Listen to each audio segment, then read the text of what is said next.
안녕하세요. 오늘도 사연 살롱을 찾아주셔서 감사합니다. 저는 판교에 사는 30대 후반의 여성이에요. 제가 사연 채널을 알게 된 건 얼마 안 됐는데요. 그런데도 시댁에서 못된 짓 하는 걸 보면 어찌나 열불이 터지던지요. 저도 그런 일을 당해봤기 때문에 예전으로 돌아간 기분이 든달까요? 마지막에는 시댁 식구들 한 방 먹여서 싹싹 빌게 만들어서 그나마 속필이를 했네요.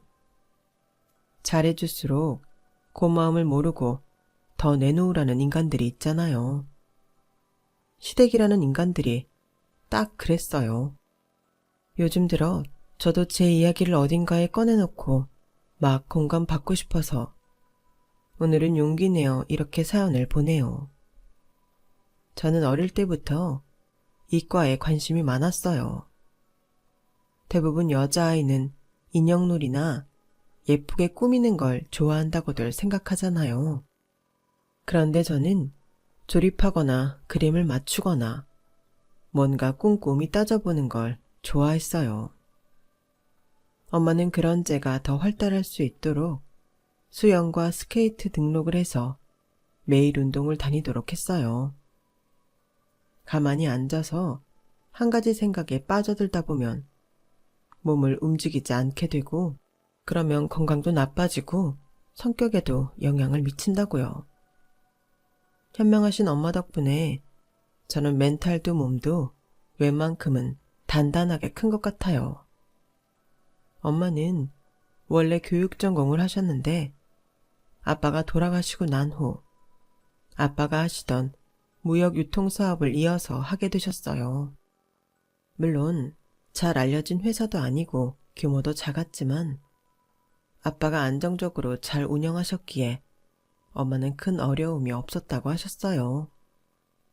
하지만 그것도 엄마가 사업적인 감각이 있었으니까 가능한 일이겠죠. 실제로 엄마는 아빠 생전에도 사업에 대해 이런저런 이야기를 아빠와 많이 하셨거든요. 저는 대기업에 화학 관련 업무로 입사를 했는데요. 처음에는 화학연구소에 취직이 된 줄 알고 좋아했는데 알고 보니 화장품 성분 연구와 개발이 주로 하는 일이더라고요. 제가 어릴 때부터 정말 중요한 일을 꼼꼼하게 알아보지 못하는 습관이 있었는데 취직을 할 때도 그렇게 된 거죠. 저는 화장품보다는 그냥 연구가 더 좋았기 때문에 고민을 좀 했어요. 그때 엄마가 웃으시면서 이렇게 말씀하셨어요. 예, 사람 살면서 일어나는 일에는 거저가 없다. 한번 다녀봐. 의외로 너한테 더 잘 맞는 일일 수도 있어. 저는 엄마를 존경하고 신뢰하는 마음이 컸기에 그 말씀을 따르기로 했어요. 그리고 엄마 말씀이 맞았다는 걸 저는 입사 3개월 만에 깨달았어요. 생각보다 이게 굉장히 재미있는 일이더라고요. 어쩌면 제가 생각했던 일반적인 화학연구소보다 훨씬 좋은 것 같았어요. 저는 신이 나서 일에 푹 빠졌고 그렇게 4년 정도 시간이 흘렀어요.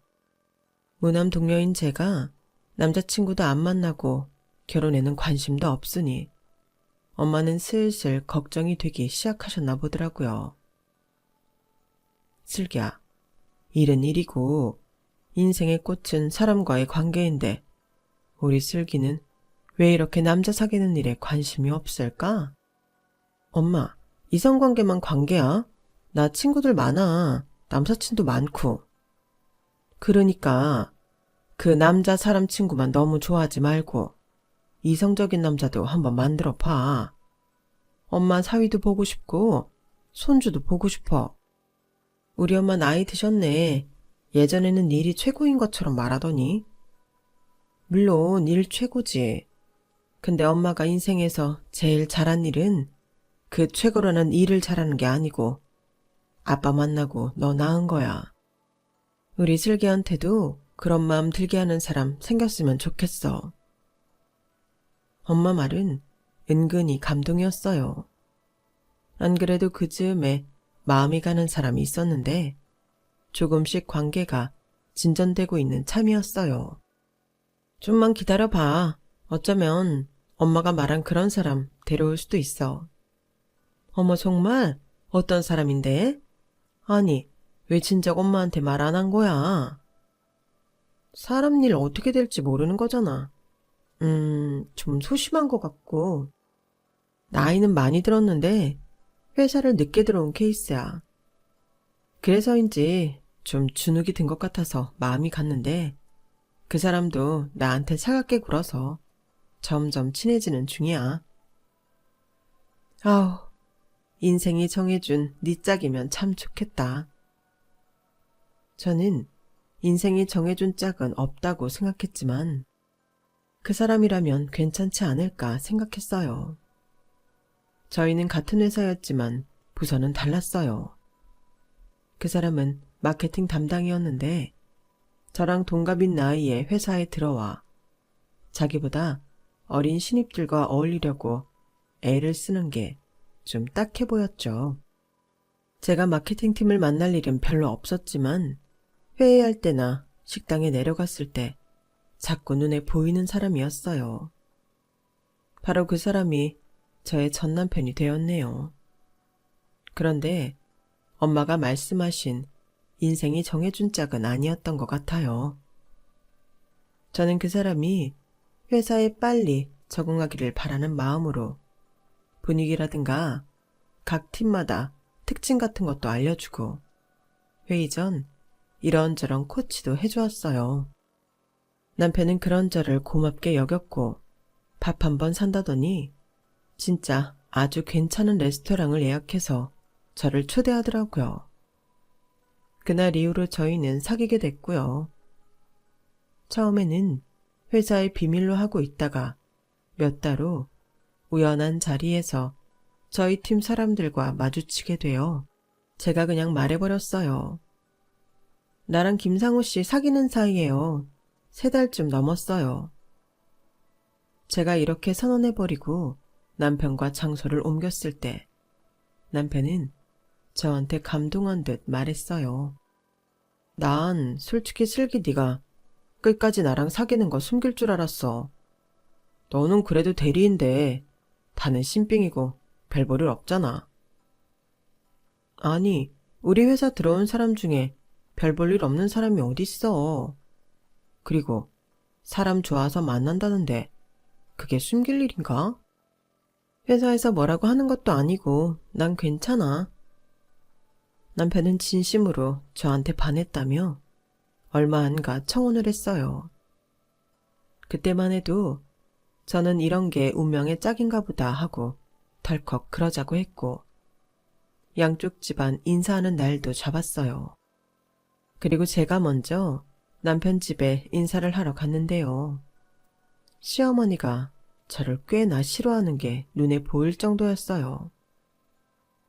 우선 나이가 같다는 게 나는 좀 그렇다. 안 그래도 여자가 회사 먼저 들어가서 직급도 높은데 나이라도 어렸으면 했어. 이거 다 우리 상우 기죽을 일 투성인 거잖아. 그리고 아버지 안 계시다며. 자고로 사람이란 양쪽 부모 모두에게 배울 점이 있는 건데 옛말이 그냥 생긴 거 하나 없거든. 아빠 없는 티 낸다. 이런 말이 왜 있겠어? 괜찮아요, 어머니. 저 아빠가 중학생 때 돌아가셔서 그래도 배울 만큼은 다 배웠다고 생각해요. 원래 사춘기부터는 부모가 무슨 말을 해도 반항하고 그 이유는 독립하잖아요. 그게 다 자기 세계를 만드느라 그러는 건데 저는 그러기 전에 아빠와 시간도 많이 보내고 얘기도 많이 했어요. 아빠가 가정적이어서 저와 엄마랑 시간을 많이 보내셨거든요. 요즘 홀부모 가정도 많은데 그런 식의 사고방식은 좀 위험한 것 같아요. 저도 배울 만큼 다 배웠고 사회생활 하는데 문제없이 잘 살고 있어요.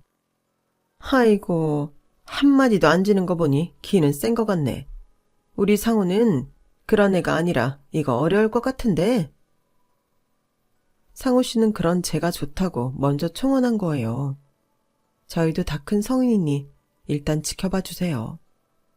엄마는 저희가 결혼한다니 아파트 하나 명의 제 앞으로 해주신다고 하셨어요. 어머니한테는 큰 거 바라지 않으니 응원해 주세요. 그 말에 시어머니는 금세 안색이 확 피더라고요. 정말? 아파트를 아가씨 명의로 해준다고? 어머, 어디 있는 아파트? 몇 평짜린데? 역시 사업하는 집안이라 통이 크긴 한가 보다. 아무리 작은 아파트여도 이러기 쉽지 않은데. 네, 저희 엄마가 원래 쓸 때는 두 말 않고 쓰세요. 그래야 돈이 들어올 때도 쉽게 잘 들어온다고 하시네요. 아파트는 수원에 있고 32평이라고 알고 있어요. 서울 내에 있는 건 아니지만 수도권에 있고 저희 회사 다니기도 나쁘지 않아서요. 아파트 값이 막 떨어질 지역은 아니라 저희 몇 년 살다가 팔고 돈 모아서 서울 쪽으로 가도 되고요. 그때는 집이 좀 적어질지도 모르겠지만요. 저는 숨기는 거 없이 있는 그대로 다 이야기했고 시어머니는 그거에 솔깃해서 저희 결혼을 허락했어요. 물론 자기 말로는 제가 어머니 교육은 잘 받은 것 같다는 둥 포장을 했지만 다 지나고 보니 돈 때문에 저를 받아준 거였어요.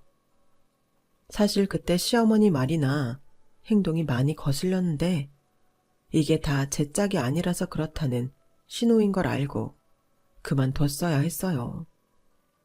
뭐 지나간 일 이렇게 말한들 아무 소용 없지만요. 시어머니는 상견례장에서 저희 엄마가 회사 사장이라는 말에도 눈이 동그래지더니 그때까지 슬기어머니라더니 갑자기 사부인이라며 친한 척을 하더군요. 엄마는 그런 사람을 좋아하지 않으셨지만 단 하나 제가 선택한 남자의 어머니라는 이유만으로 다 품으려고 하셨어요. 솔직히 저는 그날 상견례 장소 때문에도 시어머니가 너무 속이 보여 마음에 들지 않긴 했거든요. 저희 엄마가 비용을 전부 낸다고 하니 강남에서 비싸기로 소문난 호텔에 한정식을 예약했으니까요. 그럼에도 엄마는 괜찮다며 너그럽게 받아주셨어요. 원래 엄마가 자기 사람이라고 여기시면 잘 챙기시거든요. 남편과 시댁에도 그 마음 그대로 하신 거예요. 남편한테는 형이 한 명 있었는데 별거 중이라고 했어요. 저한테는 아주버님이 되는 사람인데 결혼해서 보니까 남편과는 다르게 허세가 심하더라고요. 장남이라 그런지 시어머니는 남편보다도 아주버님을 훨씬 더 끔찍이 아끼는 게 보였고요. 남편은 그걸 당연하게 여기고 있었지만 제 눈엔 그닥 좋게 안 보였죠. 그렇더라도 제가 뭐 별 수 있겠어요. 평생 그렇게 살아온 시어머니를 어떻게 할 수 없는 노릇이잖아요. 그런데 아주버님이 남편을 엄청 시샘하는 거였어요. 제 친정이 사업을 하고 아파트까지 해줬다는 게 꽤나 부러운가 보더라고요. 상우가 어쩌다가 여자 하나 잘 만나서 인생이 피네요. 이거 재수씨 칭찬하는 거예요.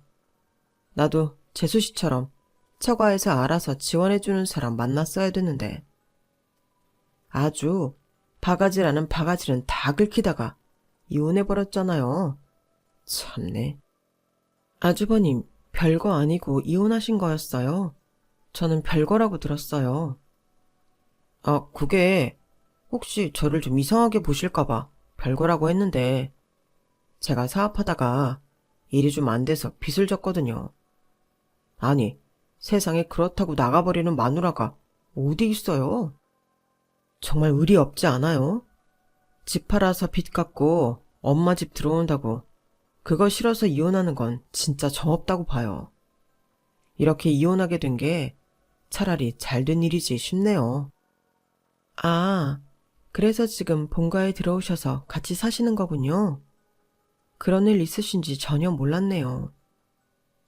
살다 보니 이런 일 저런 일 있네요. 아무튼 상호가 부럽습니다. 재수씨 잘 만나서 결혼도 지 몸만 같잖아요.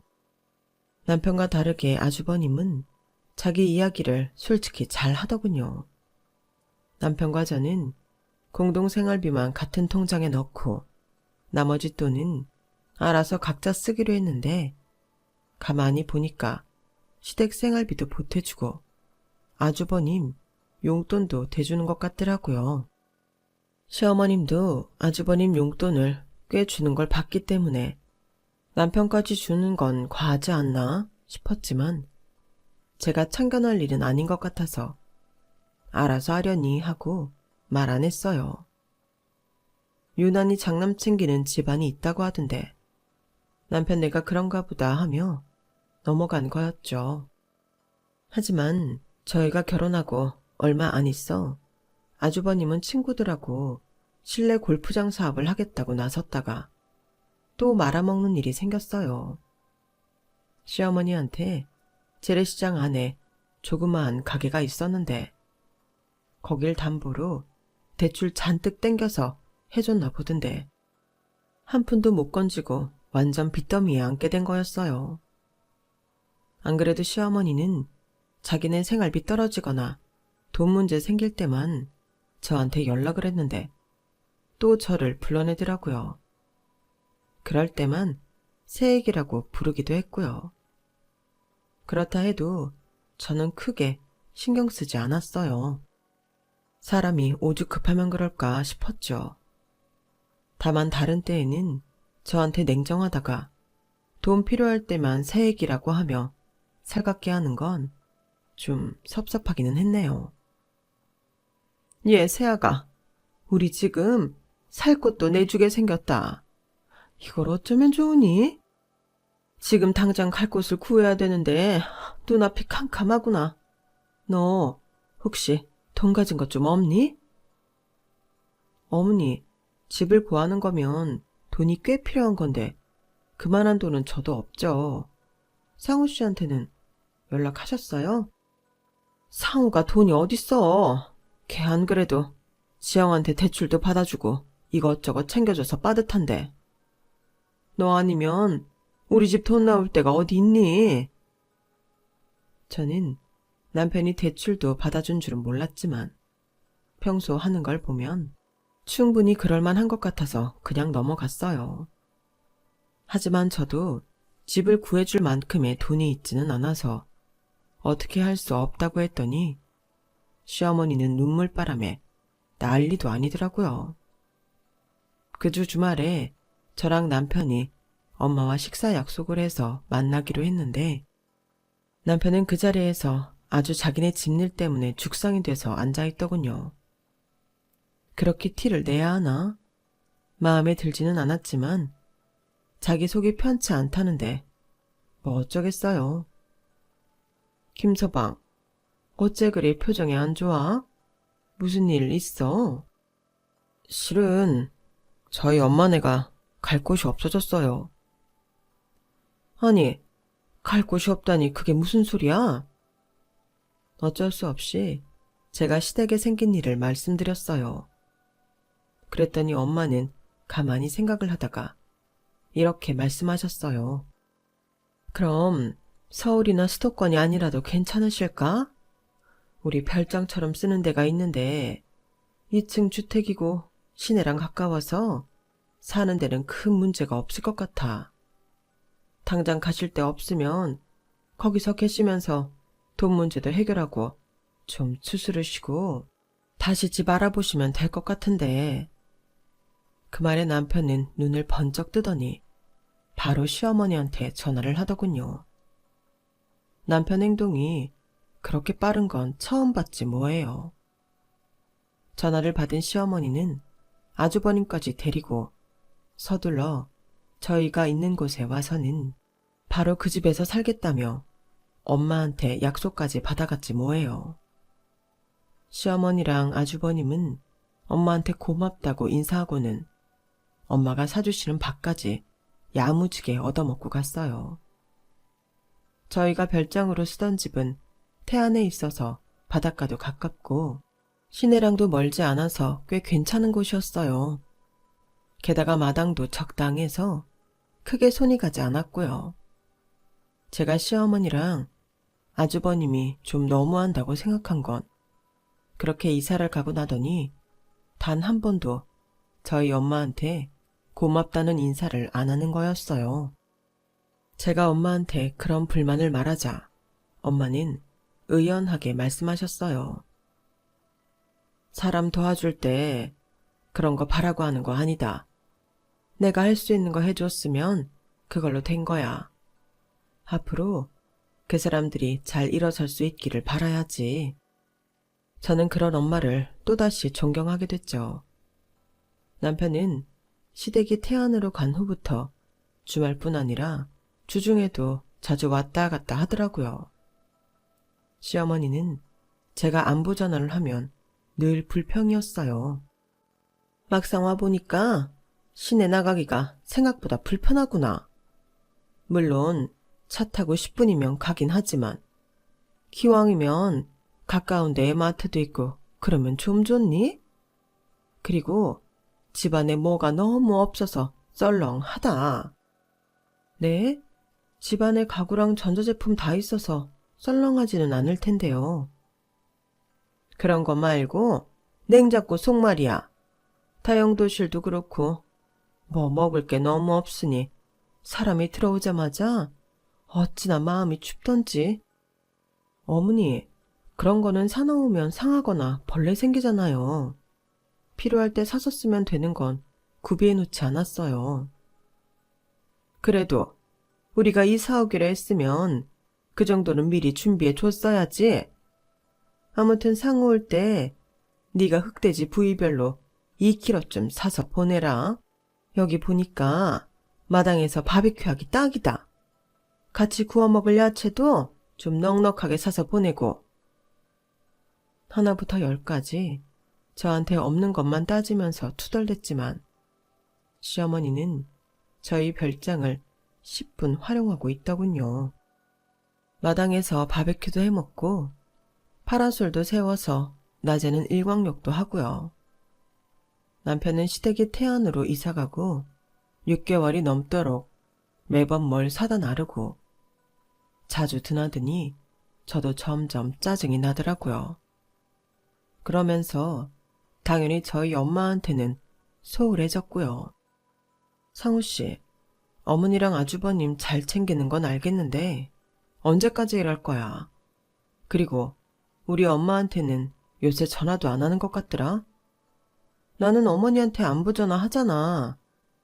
아무리 상우씨 가족이 먼저라고 해도 우리 엄마한테 지금 너무하는 거 아니야? 알았어. 나도 생각은 하고 있는데 아직 엄마랑 형이 거기서 적응을 못하는 것 같아. 신경 쓰다 보니까 그렇게 됐네. 내가 전화도 하고 잘 챙길게. 적응 못하는 사람들 치고는 항상 파티하듯이 음식 싸가잖아. 거기서 상우씨도 잘 먹고 오는 것 같은데 다음에는 나도 같이 갈까? 아니야, 못하러 그래. 자기 바쁘잖아. 회사 일도 나보다 훨씬 많고. 그러니까 집에서 푹 쉬어. 엄마랑 형도 자기 못 오는 것 정도는 충분히 이해하니까. 그런 거 가지고 걱정 말고. 내가 이만큼 챙기면 됐지. 뭘 자기까지 나서. 저를 생각해주는 것 같아 고맙기는 했는데 사람이 감이라는 게 있잖아요. 언젠가부터 뭔가 이게 아닌데 싶은 거였어요. 남편이 너무 자주 태안에 가는 것도 그렇고 집에는 뭐 하나 사오는 거 없으면서 시어머니가 요구하는 건 죄다 사다 나르는데 좀 이상하더라고요. 그럴 때마다 제 눈을 잘 못 쳐다보는 것도 수상했고요. 그래서 저는 남편이 태안에 간다고 하는 날 잘 가라고 해놓고 1시간쯤 뒤에 저도 태안으로 출발을 했죠. 차는 시내 공용 주차장에 세워놓고 걸어서 들어가는 가족으로 보이는 남자와 여자 어린아이가 저랑 같은 방향으로 가더라고요. 저는 저희 별장 근처에 사나보다 했는데 웬걸요. 저희 별장 마당으로 들어가려는 거였어요. 저는 집 앞에 남편 차가 세워져 있는 걸 확인하고는 그 사람들을 불러 세워서 물어봤죠. 여기는 어쩐 일로 오신 거냐고요. 그랬더니 남자가 기가 막힌 이야기를 하는 거 아니겠어요? 저희 여기 새 들어 살아요. 2층에요. 2달쯤 됐는데요. 여기 새를 들었다고요? 누구랑요? 어떤 분하고 계약하셨어요? 그러자 여자가 표정이 안 좋아지며 이렇게 말했어요. 여기 1층에 사시는 할머니랑 아들이요. 혹시 저희 계약 잘못한 거예요? 저는 그 가족분들한테 자초지종을 대충 이야기하고는 잠깐 시내에 나갔다 올 수 있겠냐고 했어요. 나중에라도 저희 엄마와 이야기를 잘 하면 피해는 보지 않을 거라고 잘 설명을 했죠. 제가 저희 엄마랑 제가 찍은 사진에 제 회사 신분증하고 엄마 회사 명함까지 다 보여주니 그 사람들은 알았다며 다시 시내로 향했어요. 저는 가만히 마당 안을 들여다봤죠. 그랬더니 이 사람들이 마당에 꽃 심어둔 데를 싹 갈아엎고 거기에 야외 식탁하고 의자를 갖다 놓았더라고요. 그날도 거기서 남편은 고기랑 야채를 굽고 있었고 시어머니랑 아주버님은 먹느라 바빴어요. 저는 담벼락에 붙어서 그 사람들이 있는 쪽으로 가 무슨 이야기를 하나 들어보기로 했어요. 상우야, 니 댁 요새는 좀 잠잠하니? 뭐 우리가 지 엄마한테 인사 안 했다 어쩐다 말 많았다며?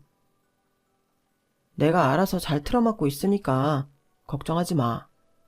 그나저나 형은 진짜 머리가 좋아. 어떻게 여기 새줄 생각을 했어? 그러니까 우리 집 장남 아니겠냐. 내가 달리 상현이를 높게 보는 거 아니다. 우리 상현이가 때를 잘못 만나 그렇지 제대로 기회를 잡으면 아주 크게 되래야. 그러니까 상우 너 네 마누라 좀 안 입고 와도 잘난 척하게 내버려 두면서 잘 구워 삶아야 돼. 결국 그 집 재산 다 니네 거 되는 거 아니겠니? 재산 받을 때까지 네가 그 모녀한테 잘해서 네 앞으로 해놔. 그럼 우리 상현이가 그 회사 사장도 되고 좀 좋아? 저는 더 이상 참지 못하고 마당 정문으로 쳐들어갔어요. 지금 뭐라고 했어요? 말 다 했어요? 엄마 회사를 누가 사장을 한다고요? 그러자 놀라 자빠진 새 모자가 음식 씹는 것도 잊어버리고 귀신을 본 것처럼 저를 쳐다보더군요. 자기야, 여기 어쩐 일로 왜 말도 없이 와서 이래? 왜 말도 없이 와서 이래? 말을 안 하고 왔으니 댁들이 여기서 무슨 난장을 피고 있는지 다 봤지? 아니었으면 끝까지 나 속여 먹었겠지? 우리 엄마까지. 얘 새아가 너 말이 좀 심하구나. 누가 뭘 속여 먹었다는 거냐? 네가 아무리 잘났다고 해도 이렇게까지 우리 상우 무시할 줄 몰랐다. 우리한테는 또 이게 뭐냐? 그런 말이 잘도 나오시네요, 어머니. 저 다 들었어요. 여기 2층은 멋대로 세주고 지금 방금 뭐라고요? 저랑 엄마 잘 구워 삶아서 재산을 받아내요?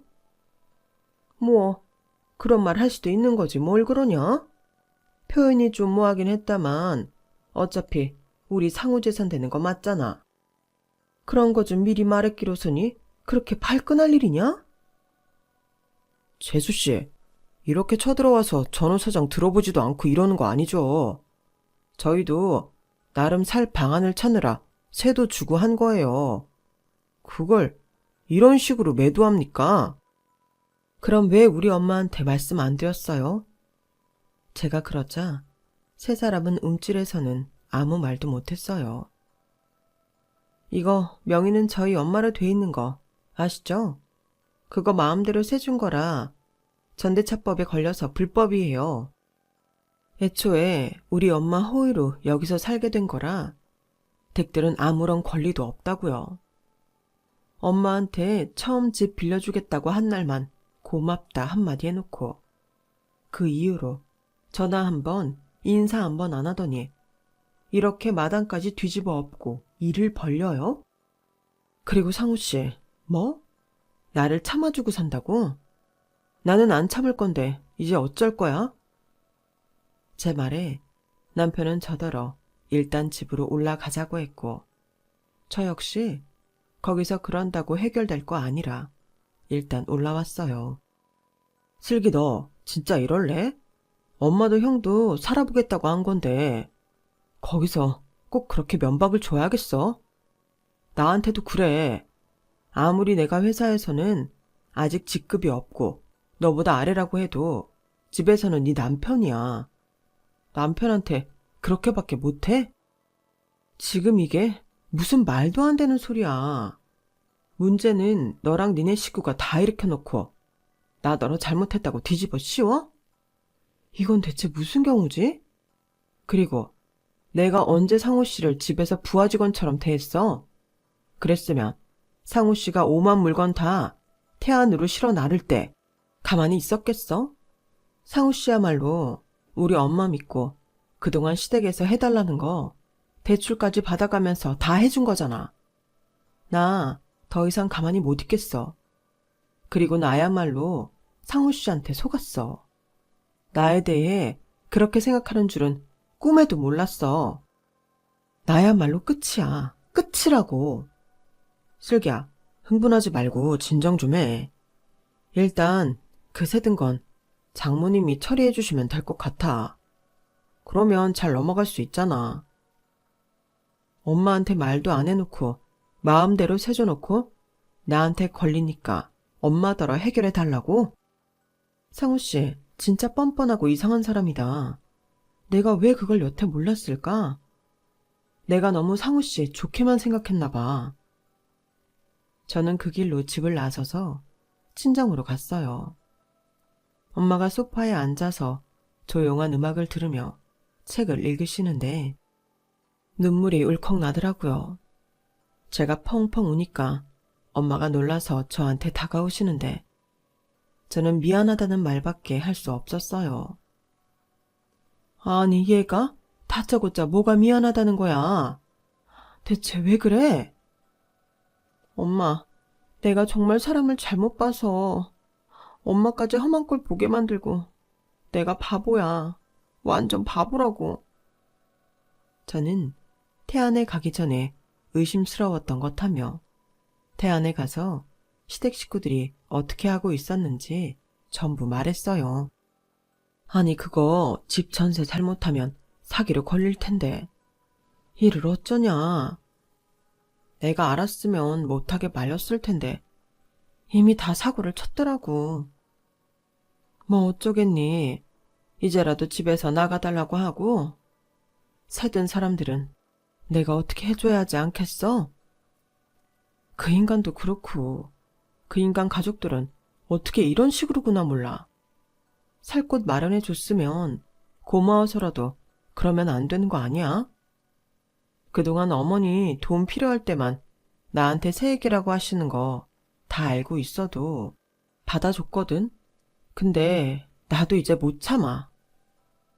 엄마는 바로 변호사에게 연락해서 의논을 했고 이틀 뒤 저와 함께 변호사를 대동해서 태안으로 향했어요. 마침 남편은 또 거기에 가 있더라고요. 저희를 본 시댁 식구들은 놀라 자빠지더군요. 설마 하니 제가 이렇게 세게 나올 줄 몰랐나 봐요. 엄마는 마당에 성한 데가 없는 걸 보고는 속상해서 잠시 눈을 질끈 감았다가 뜨셨어요. 사부인, 저도 섭섭합니다. 집을 마음대로 고쳐 쓰시라고까지는 안 했는데 이게 뭔가요? 게다가 전세를 주셨다고요? 이 집은 엄연히 제 명의로 되어 있고 사부인과는 계약서 한 줄 안 썼어요. 제가 편의를 봐드린 거예요. 근데 그걸 큰아드님 이름으로 전세 계약하셨더군요. 이거 잘못하면 사기로 고소당할 일이에요. 어떻게 상의 한마디 없이 이러세요? 아니, 어차피 저희 살라고 하셨으니 사는 동안은 저희 편한 대로. 그리고 당장 돈 벌 데가 없으니 그렇게라도 필요한 돈을 쓰려고 했죠. 그게 그렇게까지 잘못된 건가요? 이게 이렇게 내려와서 난리치실 일이에요? 네, 그럴 일이에요. 잘못하면 저도 사기친 게 되거든요. 다행히 제가 무고하다는 건 제 딸의 증언과 지금 사부인 하신 말씀으로 변호사가 처리할 거고요. 여기 세든 사람이 고소하면 사부인은 빼도 박도 못하고 사기죄 걸리시는 거예요. 그건 알아서 하셔야 합니다. 그리고 오늘 내로 여기 비워주세요. 아니, 갑자기 이렇게 나가라고 하는 법이 어딨어요? 한 번만 너그럽게 생각해 주세요. 저희도 잘 모르고 한 일이에요. 이게 그런다고 그냥 넘어가질 일이 아니에요. 저는 제 집에서 이런 일이 벌어졌다는 거 용납 못합니다. 그러니 얼른 가실 곳 찾으셔서 나가주세요. 아니 나가라니 어떻게 나가요? 못 나가요. 제가 그동안 여기서 정부치고 살려고 얼마나 노력을 했는데요. 어머니, 어차피 여기 시내도 멀고 없는 것도 많다고 늘 불평이셨잖아요. 그러니까 시내에 괜찮은데 알아보세요. 저도 더 이상은 우리 별장 마음에 안 든다면서 마음대로 새까지 놓고 그러는 거 못 보고 있겠어요. 그리고 우리도 이제 곧 아무 사이 아니게 될 테니까 그렇게 아시고요. 제 말에 남편은 놀라서 저를 쳐다보더군요. 아무 사이 아닌 게 되다니? 그게 무슨 말이야? 이혼이라도 하겠다는 거야? 지금 어른들 앞에서 나 협박해? 그러자 엄마가 남편을 엄하게 꾸짖었어요. 자네야말로 왜 이러나? 우리 슬기가 재산 물려받으면 그거 가질 생각으로 슬기 비위 맞춰놓고는 이제 와서 큰 소리야. 그리고 우리 재산이 그렇게 탐났으면 나한테 안부 전화 한 번은 했어야지. 이제 와서 감히 누구 앞이라고 큰 소리야. 여태껏 온화하셨던 엄마가 큰 소리를 치자 남편은 겁에 잔뜩 질린 표정이 되어 어쩔 줄 모르더라고요. 그렇게 잘난 척 해대던 아주버님은 상황이 이렇게 되자 입 딱 다물고 한마디도 안 하는데 정말 비겁하더라고요. 저는 그렇게 이혼 선언을 하고 올라와서 남편 짐을 싸서 밖에 내놔버렸어요. 어차피 저희가 살던 집도 엄마가 해주신 거잖아요. 엄마한테 덕 볼 때는 당연한 듯 봤더니 자기네가 손해볼 것 같으니 우리 모녀를 나쁜 사람으로 모는 걸 보고 아주 질려버렸네요. 엄마 역시 저를 말리지 않으셨어요. 엄마도 그동안 혼자 남편이나 시댁에 대해 생각이 많으셨더라고요. 너무 사람들이 됨됨이가 안 된 것 같다고요. 엄마는 시어머니와 아주버님한테 나가지 않으면 엄마가 직접 사기죄로 신고해버리겠다고 했고 결국 시댁 식구들은 어쩔 수 없이 저희 별장에서 짐을 싸들고 나와야 했어요. 그 후 새들었던 사람들한테는 엄마가 사정을 듣고 근처의 다른 집을 알아봐주면서 전세금을 보태주시기까지 하셨어요. 그렇게 한 차례 폭풍이 지나간 후 남편은 회사에서 저를 힐끔거리며 쳐다보며 눈치를 보더라고요. 저는 남편한테 문자를 보냈어요. 혹시나 해서 하는 말인데 회사에 나에 대해 이상한 루머 같은 거 퍼뜨리면 나야말로 가만히 안 있을 테니까 그리 알아. 나한테는 너나 니네 집 식구가 어떻게 했는지 증거도 다 있거든. 그리고 새들었던 사람들 우리한테 오히려 고마워하는 거 알지? 그 사람들은 문제 생기면 언제든 우리 편 대준댔으니까 그런 줄 알라고. 알았어? 하지만 문제는 그게 아니었어요. 남편은 프로젝트 하나를 거하게 말아먹어서 그거 처리하는 데에 혹시 내 힘을 빌릴 수 있나 눈치를 본 거였더라고요. 저랑 이혼 이야기가 오가는데도 자기 문제 하나 제대로 처리를 못해서 저한테 어떻게 해보려는 거였죠. 그걸 알고 나니 어찌나 한심하던지요. 결국 남편은 프로젝트 실패 때문에 책임을 져야 했고, 윗선에서 뭔가 말이 오가더니 결국 권고사직을 하게 됐다고 해요. 나중에 들어보니 마케팅 비용을 횡령했다는 거였어요. 이 정도로 끝난 것만도 회사에서 많이 봐준 거더라고요. 그리고 저는 남편과 이혼 소송을 시작했어요. 그런데 어느 날인가 시어머니가 저를 찾아왔더라고요. 이제 이렇게 회사까지 찾아오고 이러시면 안 되죠. 아시죠? 나도 너무 섭섭해서 그런다.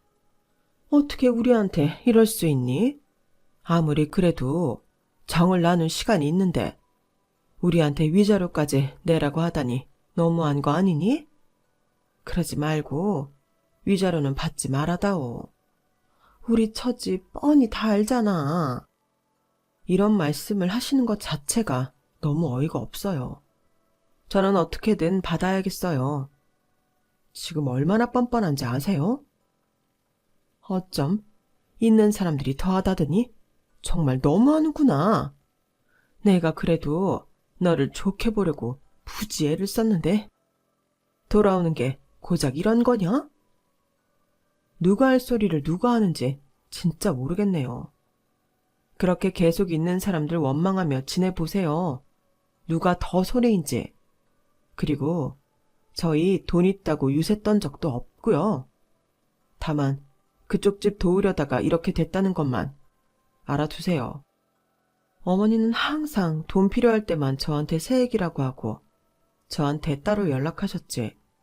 평소에는 얼마나 저한테 쌀쌀 맞으셨는데요. 제가 왜 계속 그런 대접 받고 살아야 하나요?